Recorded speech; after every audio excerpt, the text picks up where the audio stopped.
segunda-feira eu vou dizer pra minha médica, tá na hora de eu acabar essa dieta. Meu Deus, que quando a gente começa a sentir um cheiro de sopa muito maravilhoso, é porque tá na hora de acabar. Meu Jesus, que cheiro divino! Deve ser aquela sopa misturada com toda energia, com tudo. E na verdade, a nossa vida nada mais é do que isso. Aquilo que nós passamos para o outro e aquilo que o outro passa para nós. Por isso, em doutrina espírita, se acredita que nós não podemos viver uma vida só, porque uma vida só é muito pouco para tudo aquilo que nós podemos viver, que nós podemos amar, que nós podemos conseguir na nossa existência. Quando o Chico Xavier apareceu, quando ele era muito garoto, naturalmente ele falava que ninguém morria, que as pessoas continuavam além da morte física, que os amores e os ódios que nós tínhamos continuavam no nosso coração, mesmo sem o corpo de carne. As pessoas achavam ele maluco, mas ele tinha a convicção que aprendeu com os amigos espirituais, com os invisíveis, com os anjos, não importa o nome que nós possamos dar, de que aquilo era verdade. E uma vez ele estava atravessando a rua e um médico, amigo dele, que trabalhava no Instituto Médico Legal, em Pedro Leopoldo, onde Chico nasceu, foi conversar com ele dizendo: Chico, e depois que a pessoa morre, ela chega lá para nós, eu já abri aqueles corpos e nunca encontrei essa tal de alma que você diz que existe. E o Chico, ao invés de ficar chateado, respondeu: mas meu amigo, você está querendo encontrar o passarinho quando ele já fugiu da gaiola? Porque depois que a gente morre, obviamente a alma sai do nosso corpo e vai ao encontro de novas experiências. O importante é também viver na Terra, seja quais forem as nossas lutas, as experiências da melhor maneira possível. Eu confesso a vocês que eu acredito em reencarnação, não só porque os meus avós já eram espíritas há mais de 80 anos atrás, mas porque eu não conseguiria acreditar em Deus se eu não acreditasse que nós vivemos mais de uma vida. Porque por que meu vizinho, que é tão justo e bom, tem uma vida difícil e o outro que não tem amor por ninguém, aparentemente tem uma vida fácil? Tem que haver um motivo anterior, senão Deus não seria justo. Um amigo meu, Maurício, costumava visitar o Chico, e ele sempre trabalhou muito, ajudou muitas pessoas, mas vivia desempregado, não arranjava uma namorada, tinha problemas seríssimos. E uma vez ele disse para o Chico: Chico, eu não entendo, porque eu tento fazer o bem e dá tudo errado para mim. O meu vizinho é uma pessoa horrorosa, ele chuta o cachorro, maltrata a empregada, maltrata os filhos, tem carro do ano, ganha dinheiro à beça, não vive de aluguel como eu. Onde é que está a justiça? E o Chico respondeu para ele uma coisa que eu nunca esqueci. O Chico disse: que bom, Maurício, seu vizinho ainda está semeando, eu e você já estamos colhendo. Dizendo que a vida de hoje, para nós, por mais complicada que pareça, é a colheita de ontem, daquilo que nós deixamos de fazer pelo outro e que agora nos faz falta. Quantas vezes os amigos espirituais contam que às vezes a pessoa é magoada porque foi abandonada pela mãe, ou pelo pai, ou pelos dois, mas não sem motivo. Sempre existe o aprendizado na luta.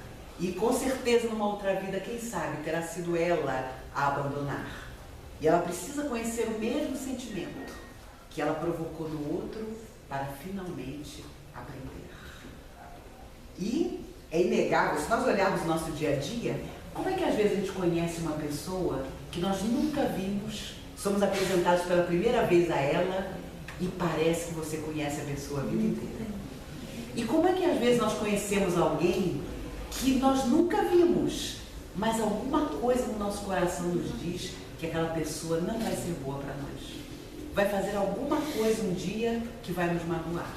Mas nós estamos conhecendo aquela pessoa naquele dia, como é que pode? Com certeza, lembranças de outra vida, do passado. Eu tive um namorado que quando eu conheci, confesso a vocês, parecia que o chão tinha desaparecido do meu pé. Eu nunca tinha visto aquela pessoa, estava sendo apresentada a ela naquela hora e comecei a pensar: como é que está meu cabelo? Eu estou de batom? Eu estou com um brinco bacana?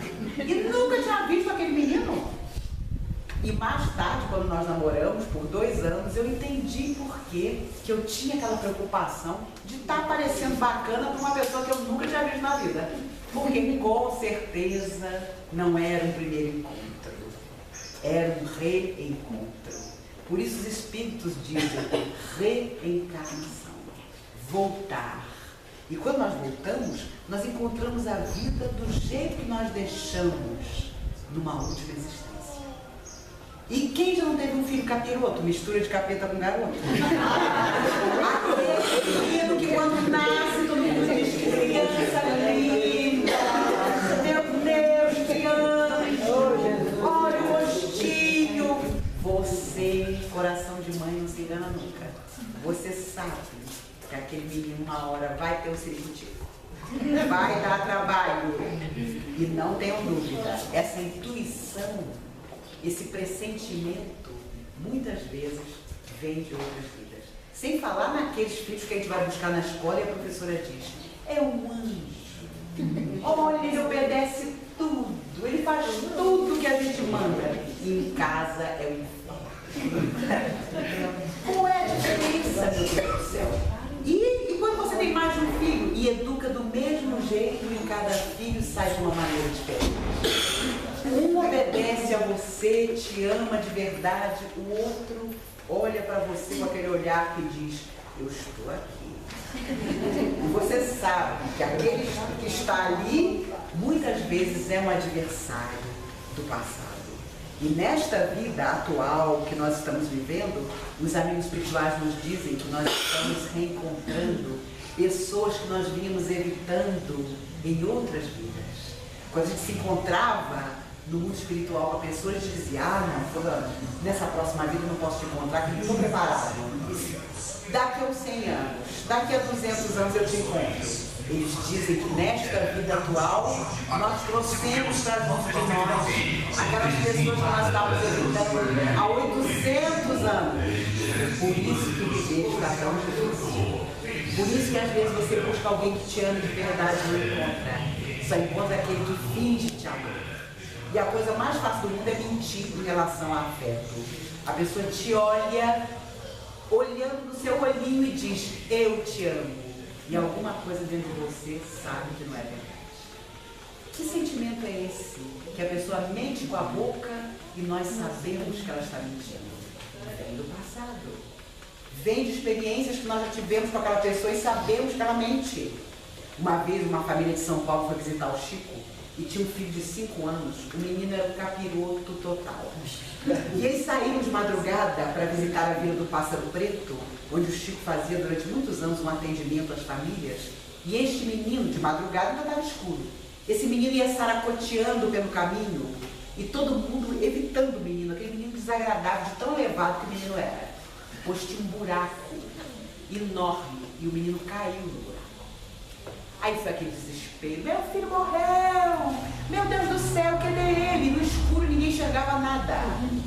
Apareceu um amigo espiritual e disse ao Chico, vá buscar uma corda.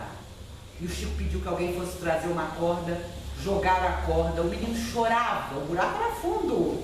Mas claro, o menino era muito corajoso, sem perigo. Quando ele se viu em perigo, ele chorava feito um doido. A mãe quase desmaiando, o pai desesperado, a corda, escuro total. E o Chico com toda a calma, meu filho, nós estamos jogando uma corda, se segura na corda que nós vamos puxar você. E o menino chorando, eu não estou jogando a corda, não, olha bem, apalpa que nós vamos jogar a corda. Até que o menino se segurou na corda e puxaram o menino. Esse menino chorou. Aí, claro, na hora do perigo, jurou, mamãe, nunca mais eu faço nada de errado, eu nunca mais corro, eu nunca mais desobedeço, porque a mãe chamando o menino lá na frente, até que o buraco aconteceu.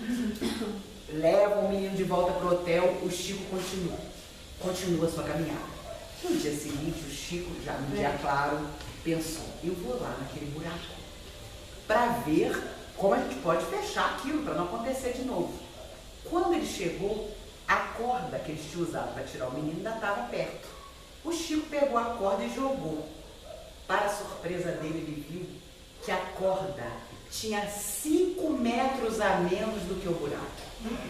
Como é que o menino tinha alcançado a corda e eles tinham conseguido tirar o menino dali? E aí apareceu um espírito amigo e disse, fomos nós. Ele nunca teria saído do buraco, porque a corda era muito menor que o buraco. mas nós fizemos ele enxergar uma corda que na verdade não existia e vocês conseguiram tirá-la. Aí o Chico, ai meu Deus, obrigado, Deus, obrigado, você está sempre protegendo. Aí o Espírito disse, nós protegemos sempre que possível e protegemos tanto que os inimigos invisíveis do menino pensam que ele morreu. E durante uns meses, o pai e a mãe terão tranquilidade para finalmente educá-lo. E contou para o Chico que o menino, em vidas passadas, tinha sido tão terrível que nesta vida, com poucos anos de idade, ele era perseguido por entidades invisíveis que não permitiam que ele absorvesse do pai e da mãe os conselhos, porque queriam que ele não desse certo na vida. E durante alguns meses, os pais telefonavam para o Chico dizendo, fulano está irreconhecível, ele não faz mais nada de errado. Por quê? Porque essas forças que atuavam sobre ele desapareceram por um período, mas elas desaparecem por um tempo, até que elas voltam para saber como é que nós estamos. Por isso, tudo aquilo que nós pudermos fazer para melhorar o nosso coração e ter bons pensamentos, nós precisamos fazer.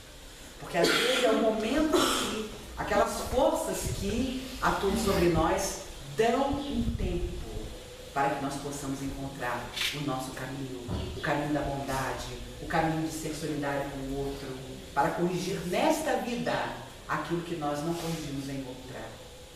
E a vida inteira, a natureza inteira tem essa possibilidade. Uma vez o Chico vinha voltando de madrugada de casa e muito escuro, só tinha um poste de luz na rua e de repente ele vê passar uma cachorra toda iluminada. Tinha tanta luz saindo da cachorra que ela ia atravessando a rua e a rua ia ficando iluminada. E o Chico contava que ele se segurou no único poste que tinha na rua e pensou, eu fiquei maluco. Porque eu estou vendo uma cachorra que já morreu, a cachorra não era encarnada não, era desencarnada, toda iluminada, iluminando essa rua. Eu fiquei doido, agora eu fiquei maluco de verdade. E Emmanuel, o seu protetor espiritual, todos nós temos o nosso, Emmanuel disse a Chico, não Chico, você não está louco, ela está iluminada assim porque morreu há 12 anos, mas o dono nunca se esqueceu dela. Que coisa linda saber que enquanto nós lembramos de alguém, onde quer que esse alguém esteja, ele está iluminado. Às vezes quando acaba uma palestra, as pessoas vêm contar, meu pai morreu, meu filho morreu, e não há dor maior do que essa de perder um filho. E eu não sei como ele está. E os Espíritos nos aconselham sempre a dizer, seu filho, seu pai, sua mãe, seu marido, estará sempre da maneira como você vai se lembrar dele. Então não importa, vamos lembrar da pessoa que partiu feliz, da melhor maneira que nós pudermos lembrar. Porque toda vez que nós lembrarmos com amargura e tristeza de alguém, onde quer que esse alguém esteja, ele estará amargurado e triste. E onde quer que ele esteja, mesmo que não nos tenha feito bem, se nós lembrarmos com carinho, ele vai se sentir acarinhado e vai nos desculpar, e nós vamos desculpar a ele, e não será talvez necessário encontrar novamente essa pessoa numa outra vida. Uma vez eu fiz uma palestra sobre reencarnação e depois escutei um casal conversando e o marido, tão danado, dizia para a esposa, eu não sei onde eu estava com a cabeça quando eu prometi casar com você nessa vida. E eu fiquei perto para escutar qual ia ser a resposta dela. E ela virou-se para ele e disse, você estava com a cabeça no lugar. Porque pelo que eu escutei da palestra, a gente antes de nascer escolhe aquilo que precisa. Então, meu filho, se você me escolheu, porque você precisa de mim. E o homem começou a rir, abraçou ela e eles foram embora. Eu tenho um amigo muito divertido e eu digo sempre a ele, Nivaldo, quando você desencarnar, como é que você vai se justificar? Como é que você vai dizer, isso eu não fiz, isso eu não fiz, isso eu não fiz? Mas não tem problema. Eu vou dizer que quando eu escolhi, eu não estava no meu juízo perfeito. Então, quando eu cheguei na Terra, eu esqueci tudo que eu tinha prometido e pronto. As pessoas reclamam muito quando chegam no Espiritismo. Poxa, mas se eu escolhi tudo isso que eu estou vivendo e eu não estou gostando de nada disso, como é que eu escolhi e não me lembro? A gente tinha que lembrar, porque aí a gente aceitava melhor. É um engano. Já imaginou se você lembrasse que o seu pai que você tanto ama hoje foi o seu inimigo em outra vida? Tirou a sua vida? Fez mal a você? Você não conseguiria viver sendo filha dele. Já pensou se aquele marido, que é uma cruz que você carrega? Tem marido que é cruz, né? Tem mulher que é cruz também, mas os maridos são mais. Aquele marido que você carrega, você diz, ah, meu Deus, ele é terrível, mas é uma cruz que eu tenho que carregar até o fim. Não é, não? Não é. Porque a gente detesta as nossas cruzes. Então não adianta estar junto de alguém, sendo maltratada por alguém e dizer, ah, mas a reencarnação explica. Ah, mas eu tenho que levar até o último dia da minha vida esse karma. Não. Ou vai ser diferente, ou vai ser melhor, ou às vezes nós vamos até um determinado ponto e deixamos a mão daquela pessoa. Porque às vezes a pessoa quer ir para o abismo. Já pensou se você tem alguém do seu lado que vai com você de mão dada até a beira do abismo, chega na beira do abismo e diz, eu vou me jogar. E você está de mão dada com ela? Os próprios amigos espirituais dizem, você vai até a beira do abismo, tentando ajudar, seja quem for. Se a pessoa chegar na beira do abismo e disser, eu vou me jogar, você larga a mão dela. Sai fora, Não, esse abismo não é para mim, é para você, então eu vou seguir outro caminho. E o abismo pode ser os sentimentos que não são bons, pode ser o desejo de vingança. Tem gente que parece que nasceu para fazer mal ao outro. Ela não consegue se aguentar. Ela não consegue ser feliz com ela mesma. Então ela tem que magoar o outro. Ela tem que ferir. Ela tem que ir atrás do desequilíbrio, da loucura. E já há outras pessoas que, ao contrário, vieram para o bem. Na verdade, todos nós viemos para o bem. Emmanuel, o mentor do Chico, costumava dizer, o único, ele não dizia que era o maior, o melhor, ele dizia, o único objetivo da alma que volta à Terra é fazer o bem. Então, hoje, nas nossas considerações, me cabe perguntar, e eu confesso que pergunto a você, a mim mesma, e proponho a vocês perguntar, o que eu estou fazendo na Terra? Quanto de bem eu já tenho no meu coração? Não importa a religião que eu tenha, não importa que eu não tenha religião. Jesus disse, amai aos outros como eu vos amei. Está ali na parede da entrada, quando nós chegamos e vimos. Ele não usou como exemplo o Beto, eu, a Kaline. Ele usou a ele. Amai aos outros como eu vos amei. Para que nós tivéssemos sempre um exemplo maior. O exemplo de quem não foi entendido por ninguém, mas transmitiu sempre a mensagem de amor. Geralmente, quando a pessoa não gosta de nós do jeito que nós queremos que ela goste, a gente vai logo embora. Um amigo meu foi parar no psicólogo, porque ele estava sentado com a filha de 5 anos e tinha um filme romântico na televisão. E ele, querendo parecer romântico com a filha, disse, você sabe, né? Papai te ama muito. Ela virou aos 5 anos e disse para ele, pai, você me ama do jeito que você quer me amar, não do jeito que eu quero ser amada. No dia seguinte ele foi para o psicólogo. E ele telefonou dizendo, Maísa, se ela fala isso para mim com 5 anos que sou pai dela, coitado dos namorados. Ela vai ser uma doida. Porque ela quer ser amada de um jeito lá que eu não sei como é. Essas almas que estão chegando, nem todas, mas muitas, são espíritos mais experientes do que nós que estamos mais velhos na Terra. São espíritos que vão mudar o mundo, se Deus quiser. Que vão trazer novos valores. E por isso aparecem crianças assim. Zuenir Ventura é um escritor famoso. Ele tem uma coluna no jornal e ele contava que a neta Alice, de 4 anos, estava jogando com ele. E ele começou a ficar nervoso porque ele estava perdendo da neta de 4 anos. E ele começou a mostrar que estava nervoso porque estava perdendo o jogo. A menina de 4 anos segurou a mão dele e disse, vô, é só um jogo, não é a vida real. Ele quase desmaiou. Minha neta de 4 anos me disse, vô, fica calmo, é só um jogo, não é a vida real. Luiz Fernando Veríssimo, um escritor famoso, tem uma neta de 6 anos, Lucinda. Eles moram juntos. Outro dia ela chegou para ele e disse, vô, você escreve, né? Claro, minha filha, eu sou escritor. Eu queria que você escrevesse um livro para criança, você escreve? Claro, mas eu já tenho o título, vovô. É mesmo? Qual é o título? A Batata Assassina. E eu já tenho o título, A Batata Assassina. E como eu faço dieta e não posso comer batata, eu vou escrever uma sugestão para ele. A verdade é que nós percebemos ao olhar o coração dos outros que cada um de nós é um universo. Jesus sabia disso. Por isso ele afirmou: vós sois deuses, um dia fareis o que eu faço e ainda mais. E a gente não consegue nem tolerar quem está do nosso lado. Então a nossa caminhada para evoluir, para a perfeição, para a beleza, para a luz para a qual nós fomos criados, mal começou. Só ontem a noção do que é bonito, do que é verdadeiro chegou ao nosso coração. Nós temos uma caminhada ainda. Essa não é a nossa última vida, sem dúvida. E o mais bacana é saber que nós vamos sair da morte muitas vezes, da vida não vamos sair nunca. Eu fico imaginando daqui a 70 anos, nós que estamos aqui com certeza não estaremos. Só se a medicina já tiver feito a gente viver 150 anos. Mas também o que adianta viver muito sem ser feliz, sem fazer o outro feliz? Então daqui a 70 anos, de repente, nós vamos estar do outro lado da vida, conversando entre nós e lembrando com saudade de uma manhã como essa, em que as pessoas lá fora, no mundo inteiro, estavam desesperadas, em busca de si mesmas, sem conseguir se achar em lugar nenhum. E nós estávamos por um momento parando para pensar: o que eu quero da minha vida? O que eu quero para mim? O que eu quero para o outro? Porque se o outro não me transmitir uma boa energia, eu não vou conseguir sair de onde eu estou.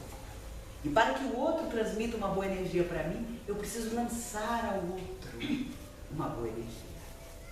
Jesus sabia tanto disso, que chegava aos lugares como na casa de Jairo, quando a filha estava morta, e o médico veio dizer: o que você veio fazer aqui? Ela morreu. A menina tinha 8 anos. Era a única filha de Jairo. Jairo estava desesperado. E Jesus, na hora que escutou o médico dizer que a menina estava morta, com toda tranquilidade disse: ela apenas dorme. Não se deixou impressionar por aquele médico que disse: ela morreu. Entrou, chamou a filha de Jairo de volta à vida. A menina volta. A menina tinha ficado tantas horas fora do corpo físico que a primeira coisa que Jesus disse foi: deem a ela alguma coisa para comer. Porque retornando ao corpo, ela estava fraca, mas estava viva. Teve a oportunidade de voltar para recomeçar. Por isso, às vezes, nas horas difíceis, devemos pensar em Jesus. Não importa qual seja a nossa religião, ou até que não temos religião nenhuma, mas pensar que ele nunca se deixou impressionar pelo que a vida mostrava para ele. Ele tinha uma proposta diferente. Ele tinha uma energia diferente. Ele sabia que podia ser diferente. Então eu proponho a todos nós que no dia a dia, ao acordar, nós temos um primeiro pensamento: seja o que for que me aconteça hoje, venha do passado, venha desta vida mesma, eu sei que pode ser diferente, que pode ser melhor. E eu vou fazer tudo, mesmo numa situação difícil, para transformar aquilo difícil numa coisa menos difícil, depois uma coisa mais fácil, depois uma coisa boa. Se nós não fizermos isso, no nosso dia a dia, nós não teremos felicidade nunca. E as pessoas falam de felicidade como se fosse o supremo bem. Eu conheço pessoas que não são felizes, mas vivem melhor do que eu. Porque não só aceitam aquilo que elas não podem mudar, como elas tentam mudar. O que nos torna diferentes não é a luta, porque a luta vem para nós através da falta de saúde, através da falta de trabalho, através da falta de relacionamentos felizes, não importa. Cada um de nós vive o nosso momento. E ao longo da vida, vários momentos em que não somos felizes, muito ao contrário. Mas o que nos torna diferentes é a maneira como nós vamos reagir a isso. É nos reinventar. É conseguir reencarnar na mesma encarnação. Nossa, fulano tinha uma vida tão complicada e de repente foi resolvendo as complicações. Até chegar a coisas boas que estão esperando por todos nós. para não ser cansativo, encerrando nossas palavras, eu me lembrei que em 76 eu tinha 18 anos e os espíritas de Brasília reuniram pessoas do mundo inteiro num congresso mundial de jornalistas e escritores espíritas. Veio gente do mundo todo e veio Chico Xavier também. E à noite ele psicografou Castro Alves no ginásio do esporte, super lotado. Não tinha lugar para você sentar no chão. Obviamente a maioria ali não era espírita, mas as pessoas acreditavam tanto no Chico que ninguém duvidou que era esse poeta maravilhoso Castro Alves que estava escrevendo através dele. Ele ficou das 8 da noite às 8 da manhã, dando uma rosa para cada pessoa, beijando, abraçando, autografando um livro de mensagens muito lindo que ele lançou naquele dia. Busquem as chaves. O nome do livro. Nós da Mocidade Espírita tínhamos feito uma mesa de salgado, de doce, de refrigerante, de suco, que era desse tamanho aqui. Ele passou a noite inteira, ele não bebeu nada, ele não comeu nada, só água. No dia seguinte de manhã, eu com 18 anos de idade, queria uma escada para caidura. Nós, os jovens, já tínhamos comido e bebido tudo. Não tinha mais um farelo. Se ele pedisse uma água, não tinha. E eu cheguei para ele e falei, Chico, nós já comemos e bebemos tudo, eu estou morta de cansaço, eu quero ir para minha casa. E você aí, você não bebeu nada, não comeu nada, você deve estar exausto. Ele sorriu e disse, minha filha, o amor não cansa nunca. E naquele momento eu entendi que eu não amava nem a minha cachorra que estava eu estava morta, doía tudo. Eu tinha só 18 anos de idade. Ele voltou para Uberaba, depois desse encontro maravilhoso, acordou de madrugada, sentindo uma dor no peito pavorosa. Ele estava tendo o primeiro infarto.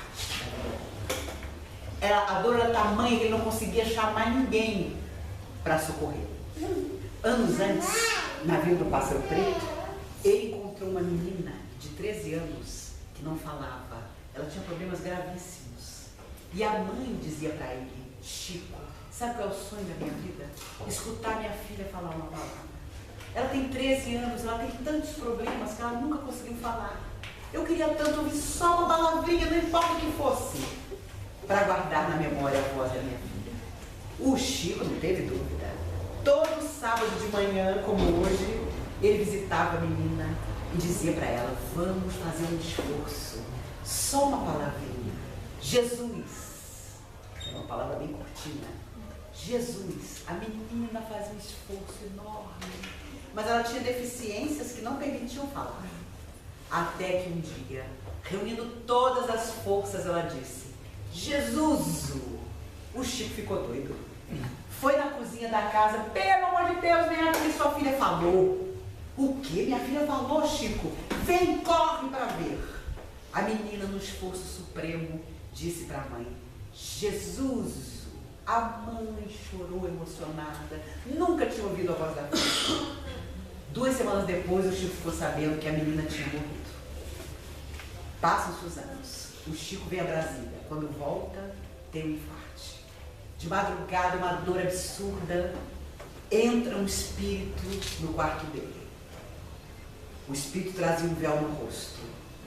Chega até o Chico, faz assim com a mão, coloca a mão fechada na altura do coração do Chico, a dor para. O espírito desaparece. Ele consegue chamar alguém, vai para o hospital, ficou 28 dias internado. Os médicos impressionados. Como é que aquele infarto tinha parado no meio? Isso não existia. Chico volta para casa 28 dias depois. Na primeira noite, senta na cama, começa a fazer sua prece para agradecer. O mesmo espírito entra no quarto. Imediatamente o Chico diz, eu queria lhe agradecer. Os médicos não sabem, mas eu tenho certeza que foi a sua mão dentro do meu peito que fez parar o infarto e eu pude ir para o hospital e ser tratado. A quem eu devo agradecer?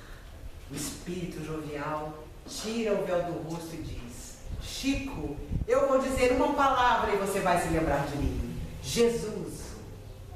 Era a menina.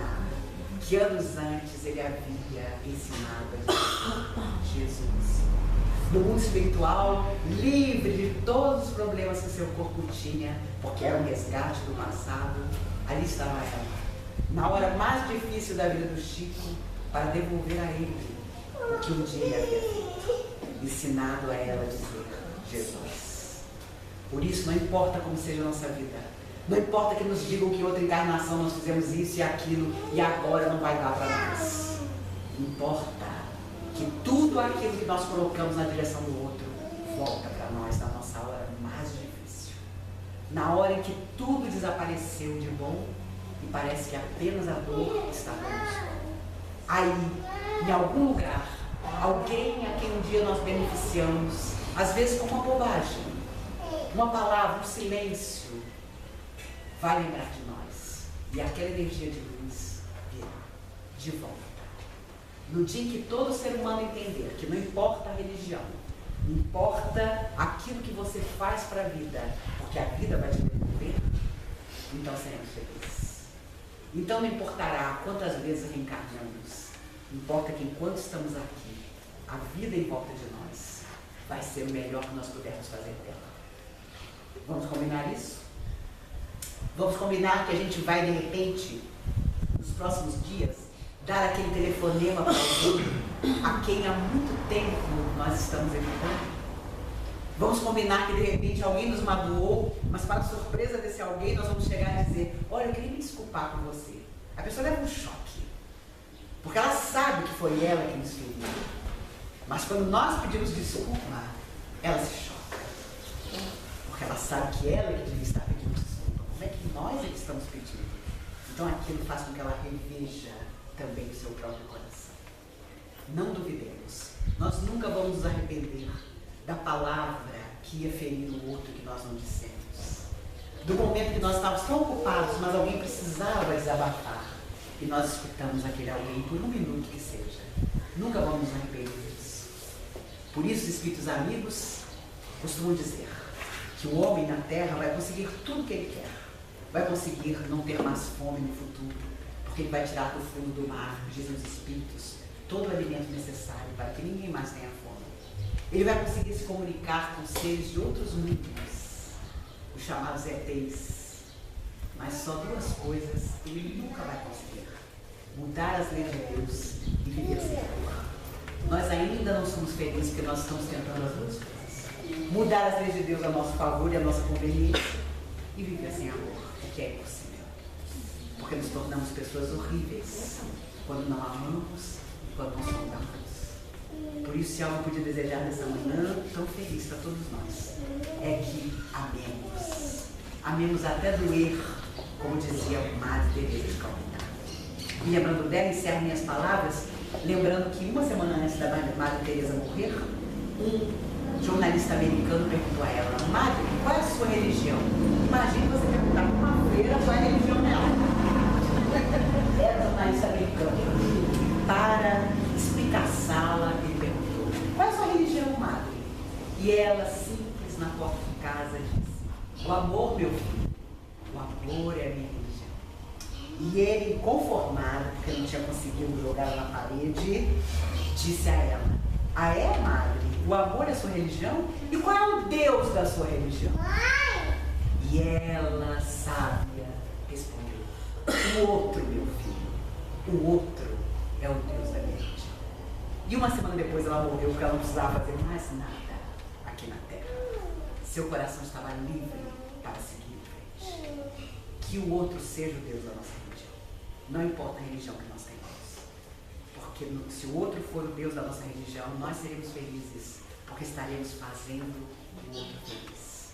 E um dia, não tenho dúvida, alguém nos virá buscar na hora da nossa morte física, e se Deus quiser, nos dirá: bem-vindo, amigo, o mundo ficou um pouco melhor, porque você viveu nele. Que esse seja o nosso sonho maior. Enquanto isso, vamos realizando os outros sonhos. Eu já tenho tudo planejado para a minha próxima vida. Rica, magra, casada com Paul Newman. O resto, eu administro.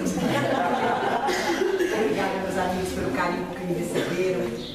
silêncio tão querido e respeitoso com que me ouviram, nós possamos nos encontrar mais vezes.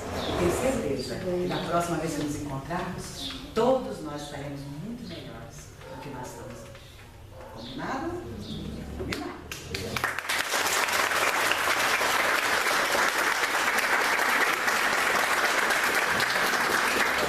Gente, eu não sei vocês, mas eu estou muito emocionada, né? Muito grata, são palavras maravilhosas. E a gente sente, né, o acolhimento da espiritualidade aqui presente.